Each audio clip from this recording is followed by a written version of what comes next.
This might be one of the biggest KvK's Rise of Kingdoms has ever seen. We finally get to see the showdown in KvK of 1960 versus 1034, and from what I've heard, it is confirmed that they are fighting.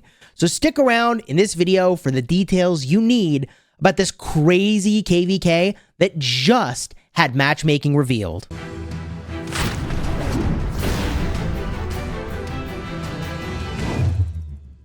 Hello, my friends, and welcome back. I'm Chisgule Gaming, and today's video is sponsored by the makers of Rise of Kingdoms. And when I saw that there were 8 Imperium kingdoms all in the same KvK, I thought, finally, this is matchmaking that just makes sense. This is what players want to play. It's what spectators want to spectate. This is everything we want in the Rise of Kingdoms universe, and finally, it is happening. So, the question then becomes, who should be the allies and who should be the enemies? And, gosh, I mean, there's never been drama about that sort of thing in Rise of Kingdoms, right? So if we just take a look at the kingdoms that are in this KvK, I think we just need to appreciate for a moment the Imperium power and the kill points that are on the board. Then I'm going to make some proposals that I think will be most logical, and I have some thoughts here. Now, there may be other ways to slice it, and I'm definitely open to that. But let's get started by just reviewing the kingdoms, and we'll just go clockwise, starting, I'm in reverse here. We'll go clockwise, okay? Starting with 1960. They are at 28.5, I believe that's billion Imperium power, and 2.589 trillion kill points. That's 2,589 billion kill points. Wow, okay. Then, 2377, top center. 27.7 billion power, 1.285 trillion kill points. 1671, in the upper right, 1.333 trillion kill points and 26.4 billion power. The weakest by power is 2891 at 24.1 billion power, but they are by far the youngest kingdom on the map, and they've got 830 billion kill points. From there, 875, 25.9 billion power, and 1.572 trillion kill points. 606 in the bottom center, sitting at 25.7 billion power and 1.2 trillion kill points. And 1034. 30.9 billion power and 1.8 trillion kill points. Oh my God. 2268 at 25.1 billion power and 799 billion kill points. Okay. So how do you slice up this map? And I feel like the thing we all want to see is a Kingsland fight, right? Like as a spectator, I selfishly want to see a Kingsland fight, so let me get out the old pen so we can mark this thing up, and I'll show you the 2 configurations I think make the most sense. Let's start with configuration number 1. I'm going to show the 1960 grouping in red because they are fire camp, so that just kind of makes sense. One option here is to kind of team up a little bit of the left, a little bit of the right, as follows. You take these kingdoms, you group them, you take these kingdoms, okay, and you group them, and we're trying to create symmetry here. Now, why do I think that this is an interesting way to run the allies, right? So what happens if you run the allies like this is that it is very likely that 1034 and their allies would claim these zones. It is, I think, likely, I don't know, 1960 is crazy. I think it's likely that against 2 Imperium war camps, right, they would claim these zones like that.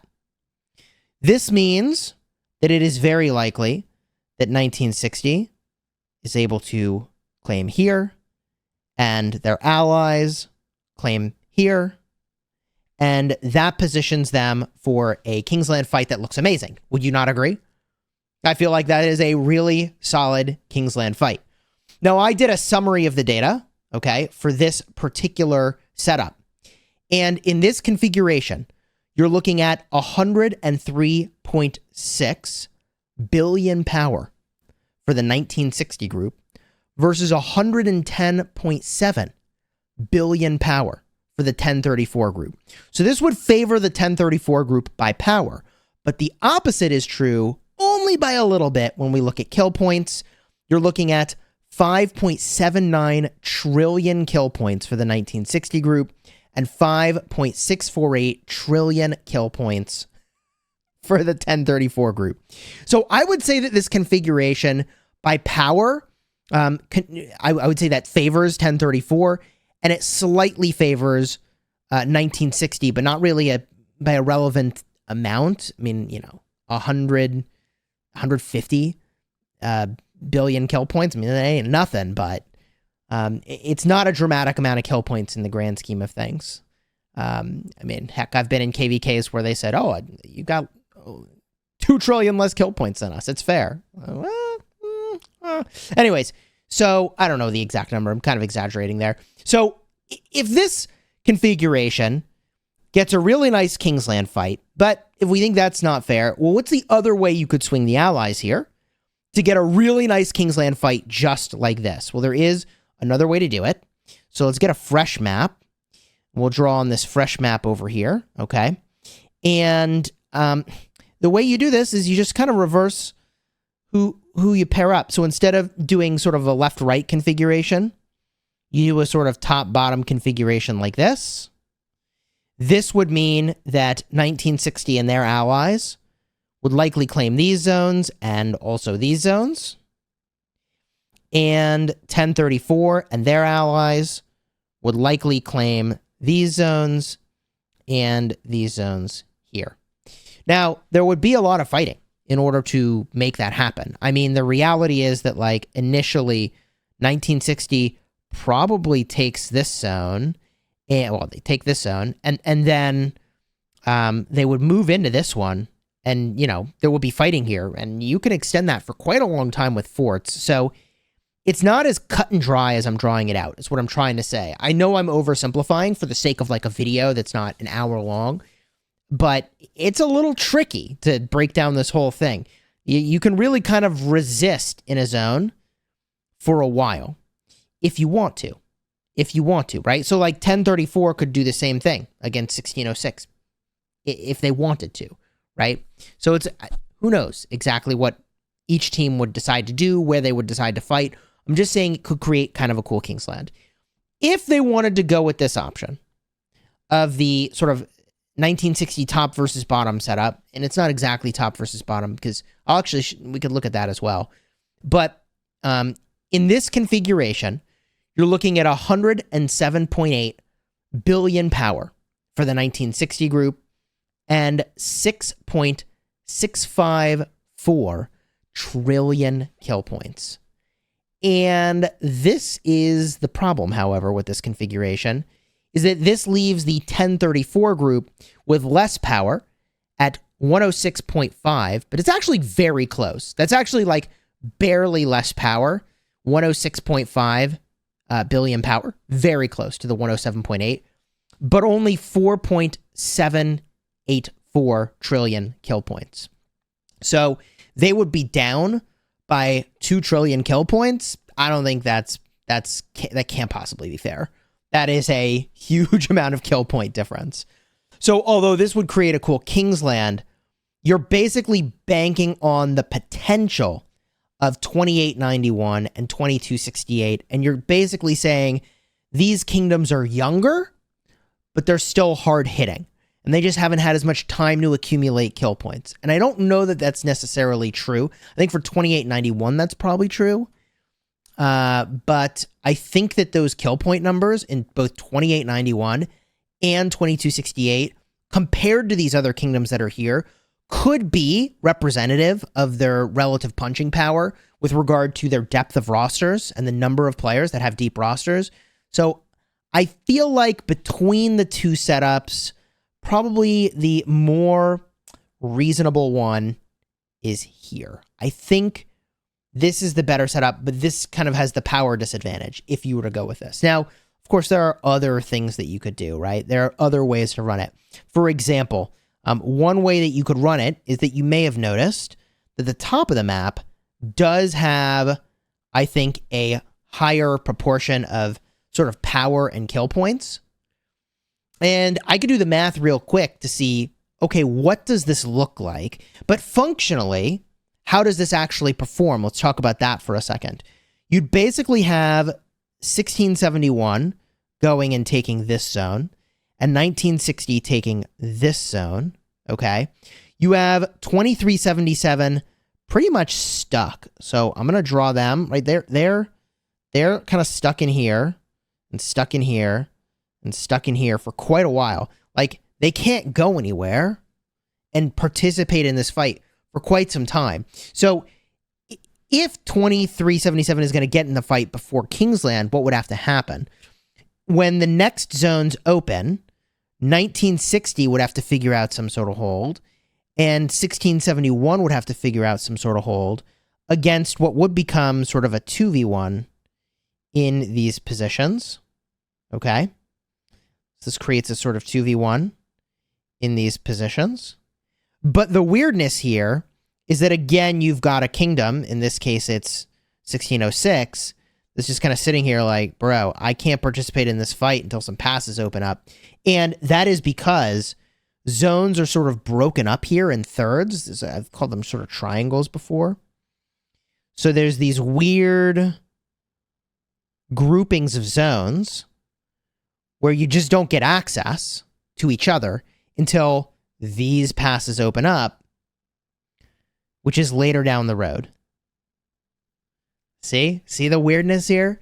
So although it seems like, oh yeah, well, you could consider a top versus bottom situation, I do think that by power, that would be a pretty big disadvantage for the top side. And in order to offset that, they'd have to have a huge amount of kill points more. And although they do, on average, have a lot of kill points, I don't think they have that many more kill points. So I don't think that this approach makes a lot of sense either. So, I mean, that leaves us with like, gosh, what might be the best approach? It might be this one. It might be this one. The other thing you can do is you can do a staggering, but then you're going to have zones getting locked. So let's talk about locking people into their starting zones, which, man, it sucks to get locked. So let's pull that up real quick. So the next way that you could start to slice this up is with corners. And I really dislike corners because this means people are definitely getting locked. So if you do it like this, corner v corner, okay, this would be another way you could run it, is you put like, I guess it's not really corner v corner. It's kind of a weird one. You've got one power corner for 1960, right? So in this instance, 1960 runs out like this, and they go like this. I guess this works out actually way more fair than I had initially expected. And then you'd have the 1034. Actually, yo, so there is another way to run this that is not as bad as I would have thought, except these guys are locked, so that sucks. Yeah, no, I don't like the situation where people are getting locked, right? Like I just think it's not as exciting as the other ways that this could go. I mean, maybe they'll decide, oh, this is the most fair way to run it. It does get the same number of folks into a Kingsland fight in terms of the number of passes that are there, but not in terms of the number of shells that can actually participate in the Kingsland. And I don't think 1875 can handle, like, you know, 2 Imperium kingdoms in either of these zones kind of bearing down on them. I'm just guessing. Could be wrong on that. So, okay, like, you know, there are other ways to run a corner setup here. If we go over here, we can do another corner setup as another hypothetical, right? So we did a 1960 corner. Another way to run it is a 1034 corner. So if we ran the corner like this, okay, now you've got 1671 that's going to get locked. The 1034 team would hypothetically go here for a pass to Kingsland, here for a pass to Kingsland. The 1960 team would lock 1671, okay, and they would go like that. And I don't think having a kingdom getting locked is a great situation here. I think it's more fun for everyone if you can get that sweet 4v4 in Kingsland, baby. Come on. Now, you know, they'll have to decide if the power levels on each of these kingdoms really make sense for that. I don't know. Is there a way we could run this where a kingdom gets locked for each side? I still feel like that sucks, right? Like that still sucks. So another way you could do it. Here's another way you could swing it, right? I mean, there's a bunch of ways you could build these maps. So another way you could swing it is we draw the allies like this. All right, man, it's crazy. Here we go. You go like this. As an example, like this and like this. So one team gets 3 corners. If one team gets 3 corners, I think corners are a distinct advantage. So that they would need to be weaker on power for that to make a lot of sense, I feel. But what could happen here? Well, this, I think, advantages the team with 3 corners pretty significantly. So theoretically, your 1034, 2268 team would take this zone. Theoretically, your 1034, 1875 team is taking this zone. And they have the potential to also lock over here. Like you have the potential to use double teams to lock a lot of kingdoms. And I think a triple corner setup is probably the worst way to run it. If I had to guess, I don't know. I mean, maybe they'll find a way to set this up so that they think, this is the fair way to do it. Look, I'm not going to try to be the arbiter of fairness in this video. My interest is in a hella Kingsland with 4v4. That's what I want to see. So from my perspective, probably just off the cuff, I haven't spent a ton of time doing this, but the one that is probably the best is, in my opinion, this one right over here, where you've got 1960 at a power disadvantage, but a slight KP advantage. And I think that's the closest you can get while like solidly getting everyone into Kingsland, I think. I don't know, man. I'd love to see this KvK be crazy. Okay, as I was editing the video, I came up with 2 more options, and I did the math on them, and they might actually be the closest that you can get. So let's look at these real quick. The 2 options would be making an L, and where you put the L changes things around. Let me show you what I mean. Here is one option where you group all these kingdoms together. Now, I do feel like this gives some kingdoms more fighting, some kingdoms less fighting, but let's just look at what this means, right? So you've got the team in red, the 1960 team. They're going to claim this zone. They're going to claim this zone. You've got the team in blue that would go in and claim this zone and these zones. So you actually have nobody locked, and you can get a Kingsland fight. The only thing is that you've got some kingdoms that really don't get any fighting. That's 2377 and 1606 until later in the KvK. But that's actually a pretty cool configuration. And this configuration gives the team in red 106.7 billion power versus 107.6 billion power for the team in blue. So the red team would have slightly less power, but in terms of kill points, they'd be sitting at about 6 trillion.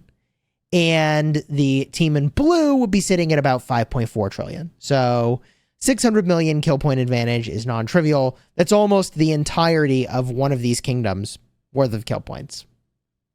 So it's significant, but I don't know. I mean, how close is that compared to some of the other options? I mean, the other options were much closer on kill points. My first option was much closer on kill points. All right, and then the other way you could run this is you kind of switch who's in the L here. So you could do it this way. We'll draw on this bad boy. You run this with, instead of 2268 in the L, you run it like this. 2891 in the L. And then that gives you zones that look like this. Okay. And then over here, zones that look like this. Woo! That also gets you a good King's Land with nobody locked. There's probably other ways to do this, but the power for this approach is very, very, very similar to the previous one. You're looking at 107.7 billion power for the team on top, and you're looking at 106.6 billion power for the team in the bottom, and it's still a differential of almost 600 million. It's like, I don't know, 570. It's more like 580 million kill points differential here, where the team on top has more kill points. So, like, I don't know. I'm not going to pretend to be the arbiter of fairness. It's a question of, like, what's more important to get close here, the power or is it the kill points? Now, I'm not going to pretend to know the answer, man. I'm really eager to see what these teams decide. Let me know your thoughts down below in the comments for which of these configurations you think is the very best. I'm pretty sure I did the math correctly on all these different pairings, but if I didn't, my apologies. I'll have a pinned comment with an update if that's the case. And as soon as I know what the actual allies are, I'll go in and update that pinned comment as well. You're not going to want to miss the coverage of this KvK, so consider subscribing to the channel if you haven't already. I'm going to give a shout out to Plato Gaming, who I've been casting Ark of Osiris League with. He sent me a copy of this map, although I've seen it floating around as well, but big shout out, man. I appreciate it. And until next time, you have fun smashing the kingdom. Oh, and if you want to see some other Hell KvKs, I'll have some Kingsland fights. Card will be in the end screen for some big KvKs. Woo! Will this one rival them? I think it's got the potential to do so.